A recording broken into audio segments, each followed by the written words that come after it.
नमस्कार साथियों, आज हम लोग सांसदों के वेतन, उनको मिलने वाले अनेक भत्तों और रिटायरमेंट के बाद या कार्यावधि पूरा हो जाने के बाद उनको जो पेंशन मिलती है उसके संदर्भ में हम लोग चर्चा करेंगे।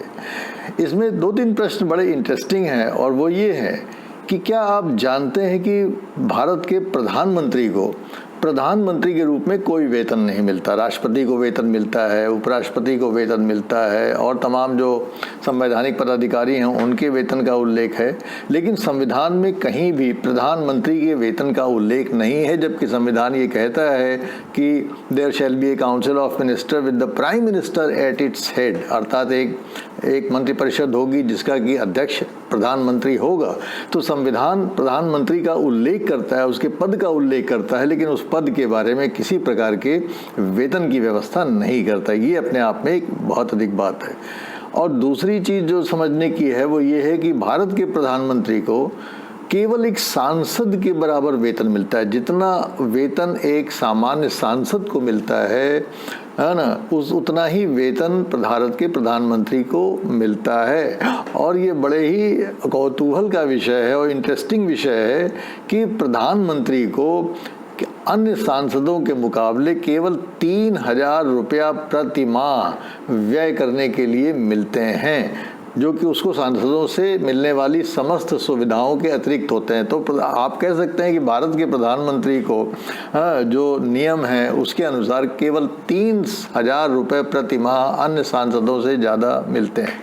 तो आज हम लोग देखते हैं कि एक सांसद को, चूंकि प्रधानमंत्री को भी एक सांसद के रूप में ही वेतन मिलता है, तो सांसदों के वेतन, उनको मिलने वाली तमाम भत्ते और उनकी सुविधाएं क्या है। वैसे तो सामान्यतः ये मान्यता है कि पुरुषों से उनकी आय और महिलाओं से उनकी आयु नहीं पूछी जानी चाहिए। ये सामाजिक शिष्टाचार के दायरे में नहीं आता कि उनसे उनकी आय या उनकी आयु पूछी जाए। लेकिन जनता अपने सांसदों की दोनों चीज़ों को जानने में इंटरेस्टेड रहती है और उनके बारे में तमाम चीज़ों को जानने में रुचि रखती है, और रखे भी क्यों ना। उसका कारण ये है कि उनको, सांसदों को, चाहे वो स्त्री हो या पुरुष, उनको वेतन तो भारत के ऑर्डिनरी टैक्स पेयर के पैसे से ही मिलता है। और ये बात इसलिए भी और बहुत महत्वपूर्ण हो जाती है कि जो भी वेतन, भत्ते या पेंशन हमारे सांसदों को प्राप्त होती है, तो क्या उसकी ज़रूरत है उन्हें। ये प्रश्न क्यों पूछा? ये प्रश्न इसलिए पूछा कि अभी जो 2019 का लोकसभा का चुनाव हुआ, अगर उसके आप आंकड़े उठा के देखें तो उसमें से 91% जो सांसद हैं वो सब करोड़पति हैं।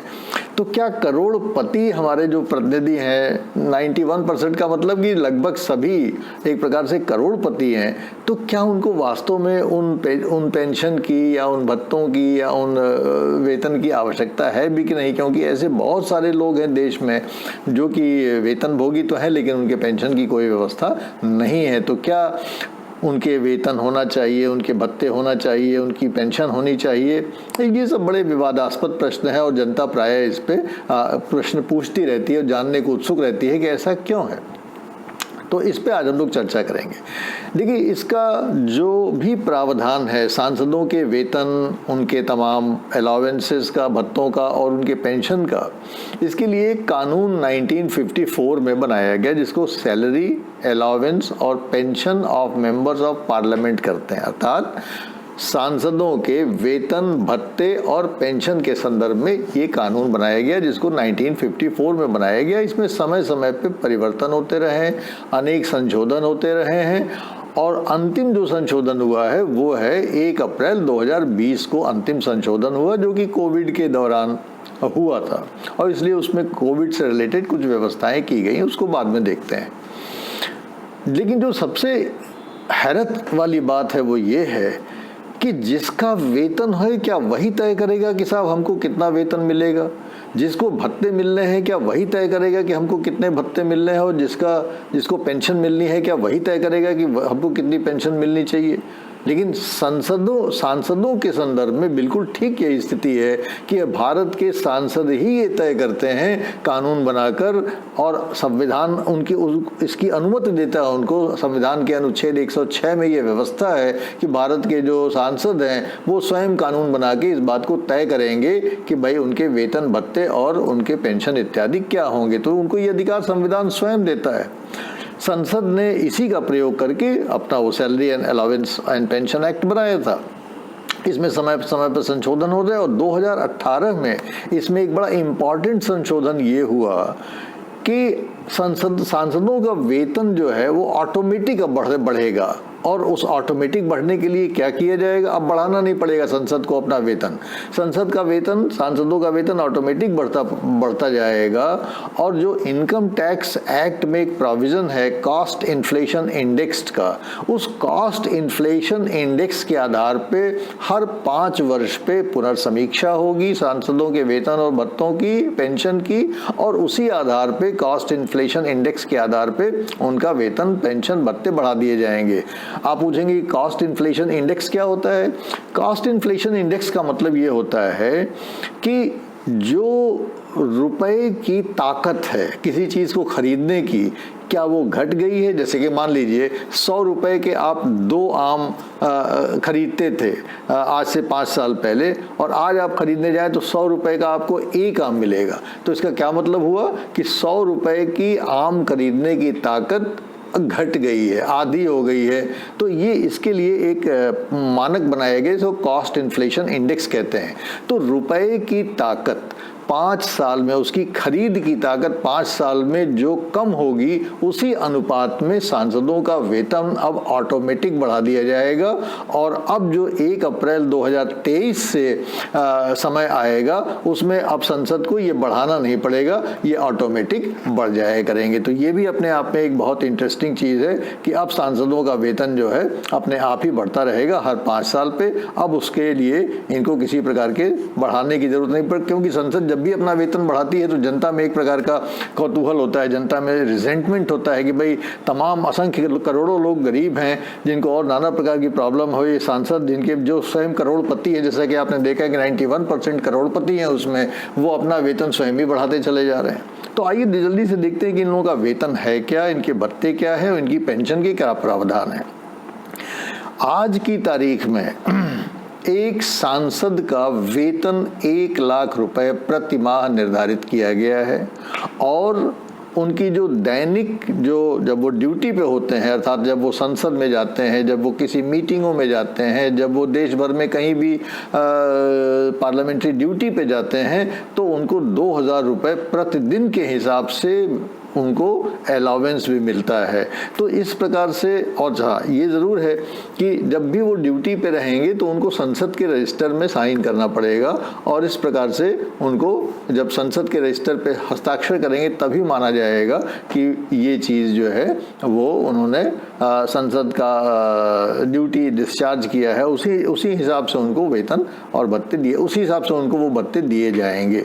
तो ये जो है, जो वेतन लागू किया गया, इसमें एक और खास बात ध्यान रखने की है कि ये वेतन भले ही 2020 में इसको बढ़ाया गया हो, लेकिन इसको 18 मई 2009 से लागू किया। आप सोचिए कितना बोझ बड़ा होगा एक्सचेकर पे कि इसको जो है 2009 से लागू किया गया, अर्थात एक प्रकार से 11 साल पहले से रिट्रोस्पेक्टिव इफेक्ट से इसको लागू किया गया। तो कितना बोझ बढ़ा होगा भारत के टैक्स पेयर पे।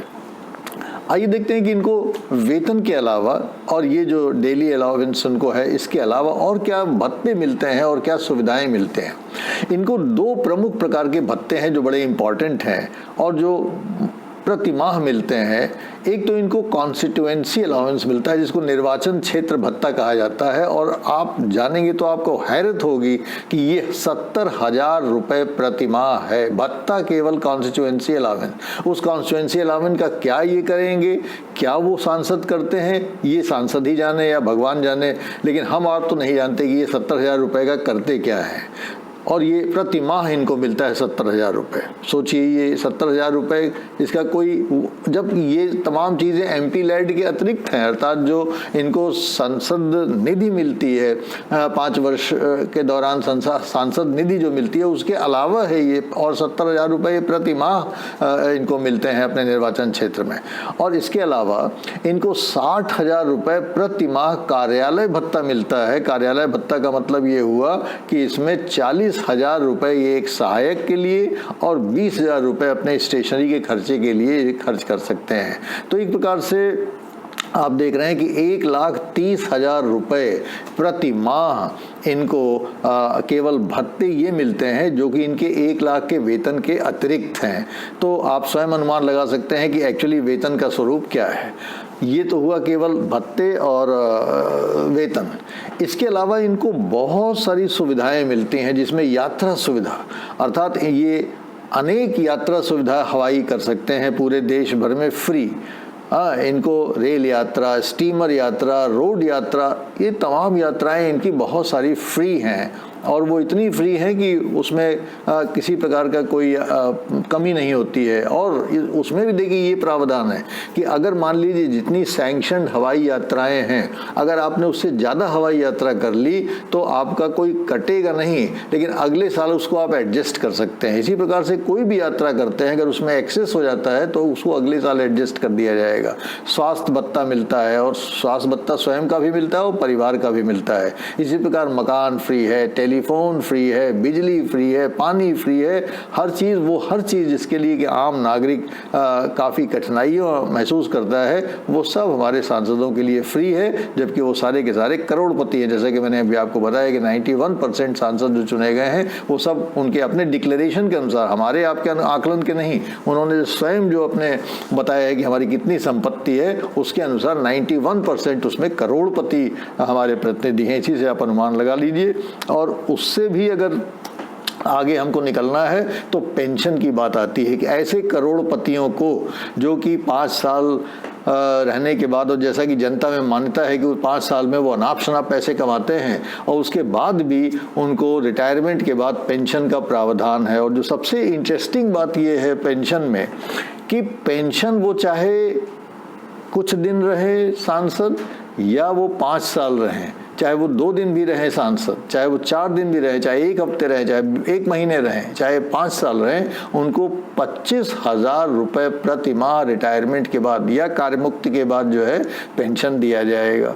और अगर कोई सांसद 5 साल से ज़्यादा अवधि के लिए रहता है, जैसे मान लीजिए राज्यसभा का सांसद है, वो 6 साल उसकी कार्यावधि है, तो हर 1 वर्ष के लिए उसको 2,000 रुपये एक्स्ट्रा मिलेंगे प्रति माह। अर्थात जैसे 5 साल राज्यसभा के सदस्य का पूरा हुआ तो 25,000 रुपये तो उसके वो हो गए, जो कि 5,000 के लिए होते हैं, किसी अवधि के लिए होते हैं। और जो 6वां वर्ष होगा उसके लिए उसको 2,000 रुपये प्रति माह अलग मिलेगा, अर्थात 27,000 रुपये उसको पेंशन राज्यसभा के मेंबर की ड्रॉ होगी। इसी प्रकार से अगर आप 2 टर्म रहे, 3 टर्म रहे, जितने टर्म, बहुत सारे ऐसे सांसद हैं जो कई टर्म्स रहते हैं, तो हर एक्स्ट्रा 5 वर्ष से एवरी एक्स्ट्रा ईयर के लिए उनको 2,000 रुपये प्रति माह एक्स्ट्रा दिए जाएंगे पेंशन के रूप में।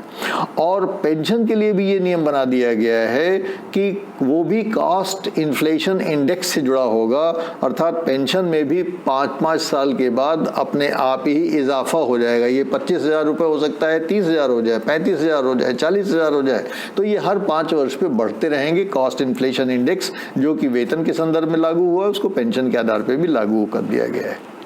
ये करोड़पति सांसदों की बात हो रही है। और इस पे से भी सोने पे सुहागा ये है कि अगर कोई सांसद बनने के पहले विधायक रहा है या सांसद बनने के बाद वो विधायक बन जाता है, तो विधायकी की भी पेंशन लेगा और सांसदी की भी पेंशन लेगा। अर्थात ये कोई प्रतिबंध नहीं है कि नहीं साहब आप सांसद बन गए तो विधायक वाली पेंशन नहीं लेंगे, या विधायक बन गए तो सांसद वाली पेंशन नहीं लेंगे। अगर वो एक सांसद भी है और विधायक भी है तो दोनों ये अलग अलग चीज़ें हैं। मान लीजिए वो अगर वो वेस्ट बंगाल का विधायक है और वो सांसद बन गया, तो वो सांसद के होने के रिटायरमेंट के बाद सांसदी का भी पेंशन मिलेगा और वेस्ट बंगाल के विधायक होने का भी उसको पेंशन मिलेगा। और इस प्रकार से वो कई पेंशन, 2-2 पेंशन उठा सकता है। लेकिन हाँ, ये ज़रूर है कि अगर कोई पेंशनधारी सांसद राष्ट्रपति बन जाता है, उपराष्ट्रपति बन जाता है, राज्यपाल बन जाता है या मेंबर ऑफ पार्लियामेंट दोबारा चुना जाता है, तो फिर उसको वो पेंशन उस समय नहीं मिलेगी, उसको वेतन मिलेगा। तो इस प्रकार से ये जो सुविधाएं हैं ये ठीक हैं, लेकिन इस संबंध में लोगों के बहुत सारी आपत्तियां भी हैं। लोगों की आपत्तियां ये हैं कि आम नागरिक जब अनेक वर्षों तक सेवा करता है तो सेवानिवृत्त की एक आयु होती है, 60 वर्ष की आयु होती है, 62 वर्ष की आयु होती है, 65 वर्ष की आयु होती है। उसके बाद वो सेवानिवृत्त होता है और तब जाके कहीं वो पेंशन ड्रॉ करता है। तो 30, 35, 40 साल की सेवा करने के बाद उसको पेंशन मिलता है। ऐसा थोड़ी कि हम 5 साल सेवा करें हमको पेंशन पूरी की पूरी मिलने लगे। तो क्यों प्रतिनिधियों के संदर्भ में ये नियम बनाया गया है कि चाहे वो 1 हफ्ते सेवा करें, चाहे 1 महीना सेवा करें, उनको पूरी पेंशन और लाइफ लॉन्ग मिलती रहेगी। वाई नॉट वो पेंशन उनको कुछ ऐसा फार्मूला बनता है कि जितनी सेवा अवधि उन्होंने की है उसी हिसाब से उनको पेंशन की गणना हो। और दूसरी चीज कि पेंशन तब मिलनी चाहिए जब वो पेंशनेबल एज के हों। ऐसा थोड़ी कि आपने 25 साल में आप सांसद हो गए और 30 साल सांसद आप जो है 30 साल में मान लीजिए आपका कार्यकाल खत्म हुआ और 30 साल से लगे आप पेंशन ड्रॉ करने। तो लोगों की दूसरी आपत्ति ये है। और तीसरी आपत्ति ये है कि जब ये स्वयं करोड़पति हैं 91% लोग, तो क्यों ना ये स्वेच्छा से ये घोषणा कर दे, नामांकन पत्र में क्यों ना ये व्यवस्था कर दी जाए कि स्वयं ही सांसद चुनाव लड़ने वाला ये घोषणा कर दे कि साहब हमको रिटायरमेंट के बाद पेंशन नहीं चाहिए या हमको वेतन नहीं चाहिए। इसका भी प्रावधान होना चाहिए। स्वेच्छा से पेंशन त्याग का, स्वेच्छा से वेतन त्याग का भी प्रावधान होना चाहिए। ये भी तो हम लोग देखें कि ऐसा कोई प्रावधान ही नहीं है तो सांसद चाह के भी अपना वेतन छोड़ नहीं सकता। कैसे वो इस सुविधा का लाभ उठाए? तो हमारा निर्वाचन आयोग से निवेदन भी है कि इस प्रकार की भी कोई व्यवस्था की जाए अपने कि नामांकन के समय कोई भी सांसद ये अपनी सहमति दे सके कि हमको अपना वेतन निर्वाचन होने के बाद नहीं चाहिए, हमको रिटायरमेंट के बाद अपना पेंशन नहीं चाहिए। कम से कम हमारे जो वेतन और पेंशन की धनराशि है ये उसको किसी स्कूल को दे दिया जाए, लड़कियों पे खर्च कर दिया जाए, स्वास्थ्य सेवाओं पे खर्च कर दिया जाए, शिक्षा पे खर्च कर दिया जाए, किसी और चीज़ पे खर्च कर दिया जाए। हम इसको दान देते हैं, इसको दान देते हैं समाज को, तो कितनी अच्छी छवि बनेगी, कितना उससे उसके निर्वाचन क्षेत्र में उसकी हैसियत बढ़ेगी और कितना वास्तव में लोगों को लाभ होगा। तो मैं समझता हूँ कि ये एक महत्वपूर्ण प्रश्न है जिस पर कि हम सभी लोग, बहुत सारे छात्रों की क्यूरियोसिटी थी कि भाई हमारे सांसदों को किस प्रकार से वेतन, बहुत सारे भत्ते और पेंशन की प्राप्ति होती है। तो इस पर अगर आपको कोई प्रश्न हो, कोई सुझाव हो तो ज़रूर हमसे शेयर करने की कृपा करेंगे। Thank you very much.